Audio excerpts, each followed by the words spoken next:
Hello everyone, আজকে বানাবো chicken pakora. তার জন্য একটা মিক্সিতে আদা রসুনকে ভালো করে পেস্ট করে নিতে হবে। পেস্ট করা হয়ে গেলে আমি আগে থেকে চিকেনটাকে সিদ্ধ করে রেখে দিয়েছিলাম। তার মধ্যে পেঁয়াজ কুচি, আদা রসুন পেস্ট, আগে থেকে গুঁড়ো করে রাখা জিরা, এলাচ আর তেজপাতা, লঙ্কা দিয়ে দিতে হবে।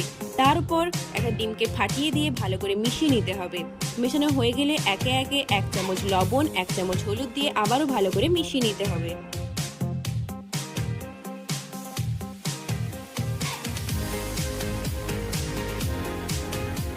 তারপর কর্নফ্লাওয়ার, বেসন দিয়ে আবারও ভালো করে মিশিয়ে নিতে হবে।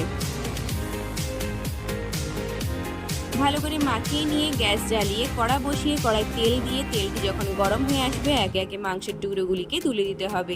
মাংসের টুকরোগুলি যখন লাল লালভাবে কালচে কালার চলে আসবে তখন তুলে নিতে হবে। আমাদের মাংসের পকোড়া রেডি। এটা সত্যিই খুব ভালো হয়েছিল। আপনারা চাইলে এটাকে বাড়িতে ট্রাইও করতে পারেন।